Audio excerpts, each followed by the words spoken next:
हर हर महादेव। भाइयों और बहनों, कान खोलकर सुनिए। नवरात्रि में पहले दिन आपको यह दो वस्तु आवश्यक खा लेनी है जो व्रत रख रहे हैं, और एक दीपक प्रज्वलित करके इस उपाय को कल अवश्य करें।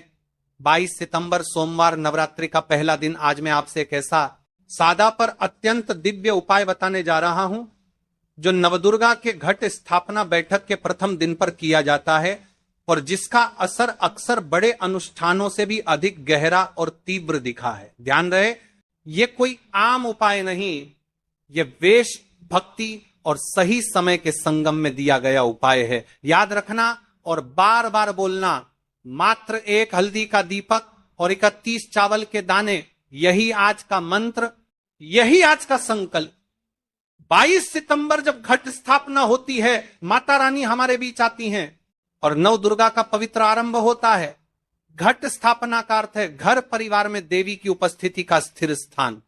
जब घट स्थापना होती है तब घर के कोनों में, मन के कोनों में देवी का वास होता है। उसी दिन यदि आप मात्र एक हल्दी का दीपक और 31 चावल के दाने शिव मंदिर में माता रानी के सामने प्रज्वलित करते हैं तो शिव और माता दोनों की कृपा एक साथ उतरती है, और जहां शिव और शक्ति साथ हो वहां बाधाएं छिटकती हैं, अंधकार कटता है और जीवन में नए द्वार खुलते हैं। महाराज, यदि आपको ऐसा लगता है कि आपके जीवन में बहुत ज्यादा समस्या है, बहुत ज्यादा दुख कष्ट है, अनेकों ऐसे उपाय कर लिए हैं, कार्य कर लिए हैं, फिर भी आपके जीवन से समस्या समाप्त नहीं हो रही है, और विशेषकर मेरी कई सारी अन्य माताएं बहनें जो बहुत परेशान है, बहुत, तो देखिए नवरात्रि आरंभ हो रही है और वापस सितंबर सोमवार ये कोई आम दिन नहीं है। महाराज, प्रतिपदा तिथि और सबसे महत्वपूर्ण बात महाराज, आज की इस व्यासपीठ से हम आपको जो उपाय बता रहे हैं वह घर के एक सदस्य को अवश्य करना चाहिए, क्योंकि पूरे घर परिवार में जो भी समस्या चल रही है वह सारी समाप्त होती है। कोई भी एक व्यक्ति, ऐसे मौके बार बार नहीं मिलते, साल में एक बार आता है तो हाथ से जाने न दें। मात्र एक हल्दी का दीपक। हल्दी का दीपक शुभता, शुद्धि और आरोग्य का प्रतीक है। हल्दी देवी देवताओं को प्रिय है। यह घर की अशुद्धियों को चिरकालिक रूप से दूर करने का संकेत देती है। 31 चावल के दाने, यह एक विशेष संख्या है। चावल अक्षत, लक्ष्मी और अन्न समृद्धि का प्रतीक है। 31 दानों का समर्पण समृद्धि के नए द्वार खोलता है। बस ये दोनों वस्तुएं शिव स्थल पर माता रानी के समक्ष और आपकी श्रद्धा, यही पूरा उपाय है। कोई लंबी रस्म, कोई जटिल मंत्र प्रयोग नहीं। अगर आप चाहें तो नमः शिवाय या जय माता दी उच्चारित कर लें। बस ये छोटा सा कार्य घर के सदस्य को अवश्य करना है। महाराज, हम आपको उपाय को संपूर्ण तरीके से आराम से समझाएंगे। मेरी कई सारी माँ, माताएं, बहनें उपाय तो कोली सुन लेती है, लेकिन फिर भी उन्हें समझ में नहीं आता है, इसलिए हम उपाय के बारे में बताएंगे। सामग्री कहां से लेनी है, किस प्रकार लेनी है, उपाय को किस समय करना है, कब करना है, और उपाय का फल, संपूर्ण बातें। इसलिए आपको वीडियो को अंतिम तक अवश्य देखना है, और जो वीडियो को बीच में से कट कट कर देखता है उसको जीवन में कभी सफलता भी नहीं प्राप्त होती है महाराज। और तभी कहते रहते हैं कि हमारे जीवन में बहुत समस्या है, तो उपाय को अंतिम तक सुने, कम से कम इतना तो करें। यदि हम इस उपाय नवरात्रि पर करते हैं तो महाराज हमारे जीवन से क्या क्या समस्या समाप्त होती है, ध्यान से सुनिए। सभी प्रकार के दुख कष्टों का क्षय, पुराने गहरे क्लेश, परिवार के झगड़े, मानसिक तनाव में कमी आती है, कर्म क्षेत्र में गति, जो कार्य अटकते थे वे आगे बढ़ने लगते हैं, नौकरी व्यवसाय में अनुकूलता आती है, धन संपदा में स्थिरता और वृद्धि। 31 चावल लक्ष्मी प्रतीक है, उसके समर्पण से धन प्रवाह में सुधार आता है।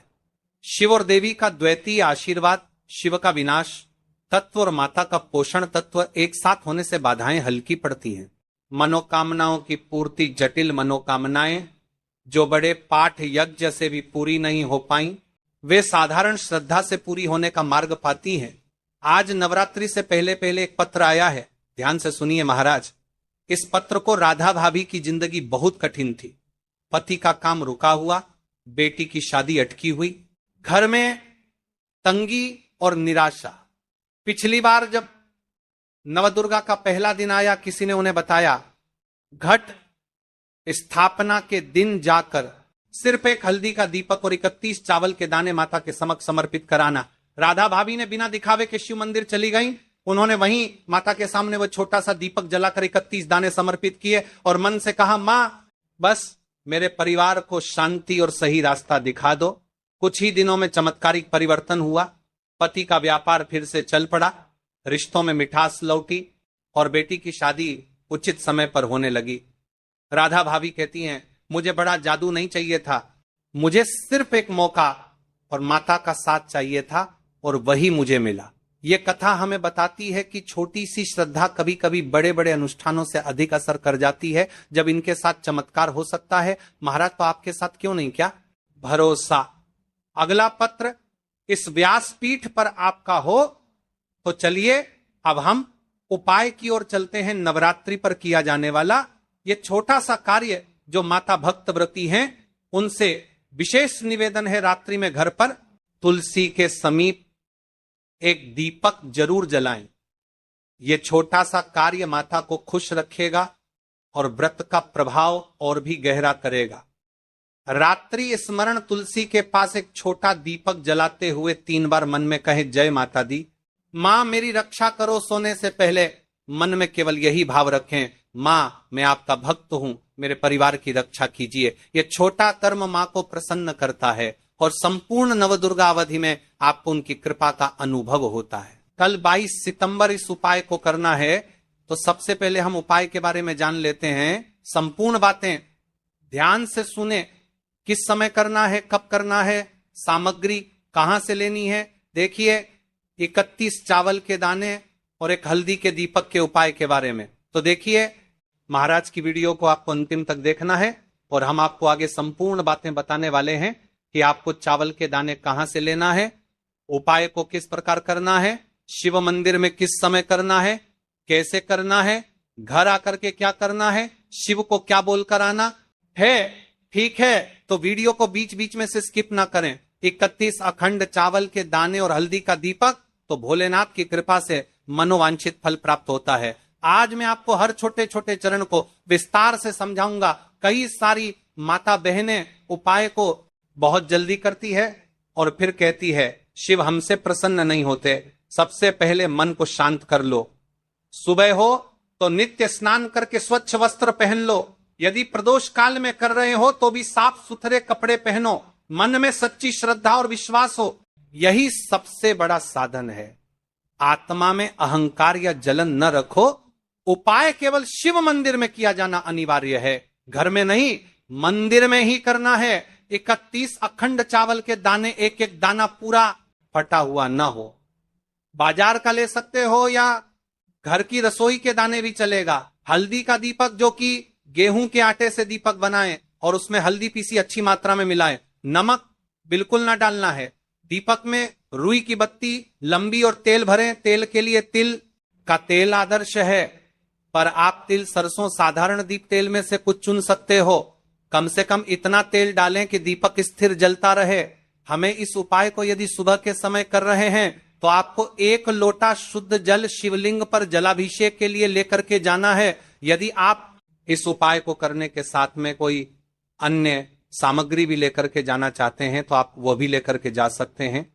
ठीक है, जैसे कि फूल, कुछ ताजा पुष्प, 1-2 पुष्प मंदिर के लिए और 1 पुष्प घर ले जाकर रखने के लिए। यदि आप इस उपाय को करने के पश्चात शिवजी की शिवलिंग पर पुष्प समर्पित करना चाहते हैं, अष्टगंध समर्पित करना चाहते हैं, बेलपत्र, तो आप या अन्य सामग्री भी समर्पित कर सकते हैं। लेकिन हमें सबसे पहले उपाय करना है। उसके पश्चात आप देखिए महाराज जी, आपको एकदम शुद्ध अच्छे से अखंड एक छोटी सी पोटरी, कागज की पुड़िया जिनमें 31 चावल के दाने बांध कर रख लीजिए। एक छोटा बर्तन दीपक रखने के लिए, ताकि तेल टपकने से समस्या न हो। अब देखिए महाराज जी, हम इस उपाय को कर रहे हैं तो हमें इस उपाय को करते समय कुछ सावधानियां भी भारत नहीं है, इसलिए हम आपको उपाय को विस्तार से बता रहे हैं, अच्छे से बता रहे हैं, ताकि आप कोई भी गलती ना करें और आपका उपाय सफल हो। तो देखिए हम बात कर लेते हैं हल्दी के दीपक के बारे में। हल्दी दीपक बनाने की विधि, अब मैं आपको दीपक बनाने की विधि विस्तार से बताऊंगा। साधारण है, ध्यान से बनाइए। एक साफ बर्तन में गेहूं का आटा आवश्यकता अनुसार निकालिए, छोटी सी लोई के बराबर आटा ले लीजिए। इसमें एक चुटकी हल्दी पाउडर अच्छी मात्रा में मिला लीजिए। हल्दी रंग दीपक को शुभ बनाती है। नमक बिल्कुल न डालें, पानी बहुत कम डालकर मिश्रण को गूथा जाए ताकि एक नरम लोई बन जाए, बहुत सख्त नहीं और बहुत नरम भी नहीं। अब उस लोई की छोटी छोटी लोई लेकर बीच में गड्ढा बना दीजिए। दीपक का आकार कटोरी जैसा होगा ताकि तेल और बत्ती आ सके। दीपक में रुई की बत्ती रखें, रुई को बीच से थोड़ी लंबी रखें ताकि बत्ती दीपक से ऊपर रहे। अंत में दीपक में तेल भरें। ध्यान रहे कि तेल बत्ती के आसपास पर्याप्त रहे। अब दीपक प्रज्वलित करने के लिए तैयार है। दीपक पूरी तरह सूखा न हो, नर्म आटा आवश्यक। दीपक को जलाकर परीक्षण कर लें ताकि मंदिर में जलाते वक्त समस्या ना हो। अब हमारा दीपक बंद करके तैयार हो गया है। अब बात कर लेते हैं इस मुख्य उपाय के बारे में, 31 चावल के दाने। तो देखिए महाराज जी, आपको चावल के दाने कहां से लेना है, कैसे लेना है, कब लेना है, इन बातों का आपको ध्यान रखना है। तो देखिए, बहुत से लोग पूछते हैं क्या घर का चावल चलेगा या बाजार का, किस तरह का चावल लेना चाहिए। मैं स्पष्ट कहता हूं, घर का सामान्य चावल या बाजार का कोई भी पूरा दाना चलेगा, पर एक शर्त, 31 दाने अखंड व पूरा होना चाहिए। दाने फटे हुए ना हो। 31 दानों को आप एक साफ सुथरे डिब्बे या कागज की पुड़िया में रखकर मंदिर ले जाइए। मंदिर तक जाते समय पुड़िया खुले न हो और दानों पर विश्वास और श्रद्धा बनी रहे।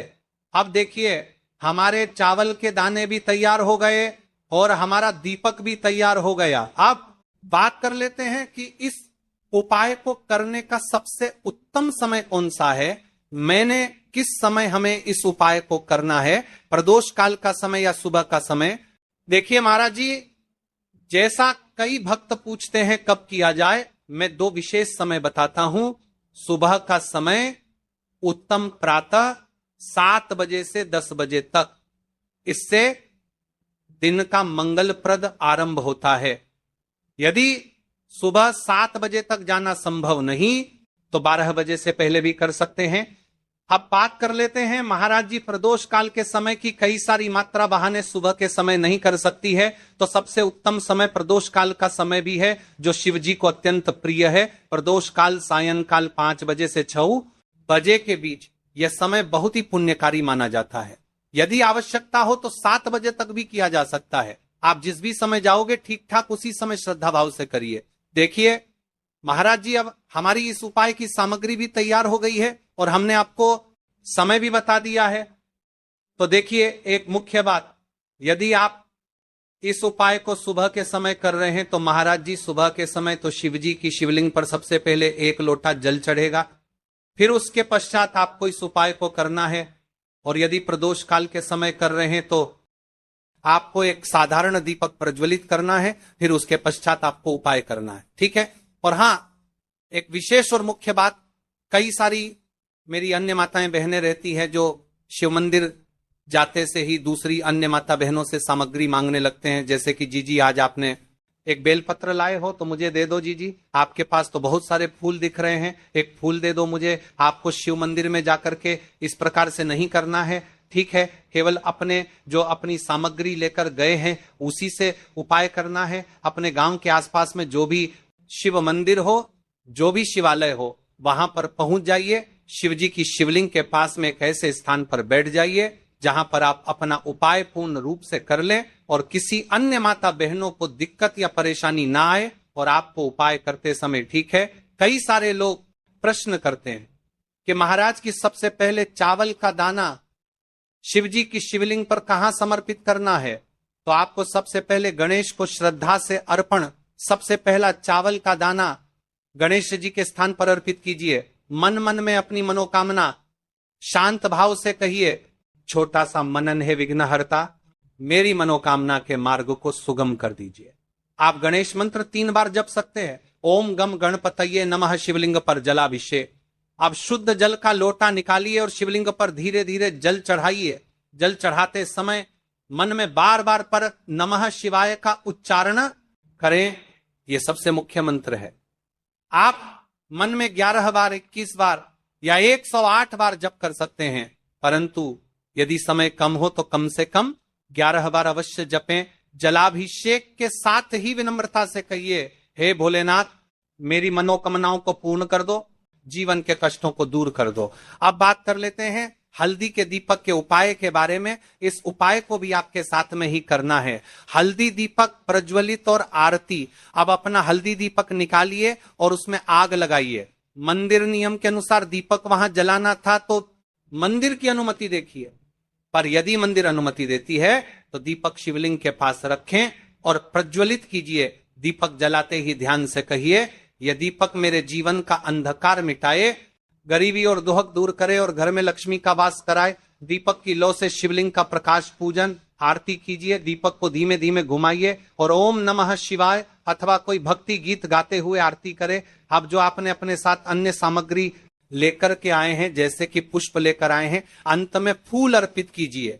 एक छोटा सा पुष्प मंदिर से लेकर घर के मंदिर के लिए अपने साथ रख लीजिए। ध्यान रहे, जो भी पूजा सामग्री आपने मंदिर में छोड़ा है वह मंदिर के नियमों के अनुसार ही होनी चाहिए। कुछ मंदिर चावल दाने वापस नहीं लेने देते, इसलिए पुष्प घर के लिए अलग रखें। पूरा कार्य करने के बाद हाथ जोड़कर कहते हैं, धन्यवाद भोलेनाथ, आपकी शरण में आता हूं, मेरी मनोवांछाएं आप पूर्ण करिए। शांति और प्रणाम करके मंदिर से बाहर निकलिए। अब आपका उपाय पूर्ण हो जाता है। देखिए महाराज जी, आप उपाय करने से पहले इस वीडियो को देख रहे हैं तो हम आपको पूर्ण बातें अच्छी तरीके से समझ रहे हैं। कुछ सावधानियां और विशेष बातें जो आपको हमने पहले भी बता दी है, लेकिन आपको एक बार फिर से बता देते हैं। फिर इसके पश्चात हम जानेंगे 7 चने की दाल वाला उपाय, जो कि स्वर्ण समर्पण वाला उपाय है। तो देखिए, कुछ मुख्य बातें, चावल के दाने फटे न हो, यह सबसे महत्वपूर्ण। अखंड दाने ही रखें। दीपक में नमक न डालें, आपने साफ कहा था, इसलिए नमक बिल्कुल मना। यदि किसी कारणवश 1-2 दाने छूट जाएं, घबराइए मत। श्रद्धा के साथ जो कर सके वही करें, पूरा मन लगाकर करें तो प्रभाव मिलता है। यदि आपके घर का कोई भी एक व्यक्ति या फिर कोई भी व्यक्ति इस उपाय को करता है तो आपको क्या क्या लाभ होने वाले हैं महाराज जी, और क्या क्या समस्या समाप्त होगी, ध्यान से सुनिए। मन में शांति और स्थिरता आती है, जीवन में आने वाली अनावश्यक बाधाएं कम लगती हैं, धन संबंधी परेशानियां धीरे धीरे घटने लगती हैं, आर्थिक स्थिति बेहतर होने लगती है, पारिवारिक संबंधों में स्नेह और समझ बढ़ती है। जिन इच्छाओं का मन में लगातार अभाव रहा, उन पर वास्तविक परिवर्तन देखने को मिलता है। ध्यान रहे, ये लाभ श्रद्धा और कर्म दोनों से जुड़े हैं। शिव की कृपा तो मिलेगी, पर प्रयास भी साथ रखिए। तो देखिए भक्तों, अब हम बात कर लेते हैं 7 चने की दाल के उपाय के बारे में। देखिए, यह सबसे बड़ा और विशेष महा उपाय है। यह केवल विशेष तिथि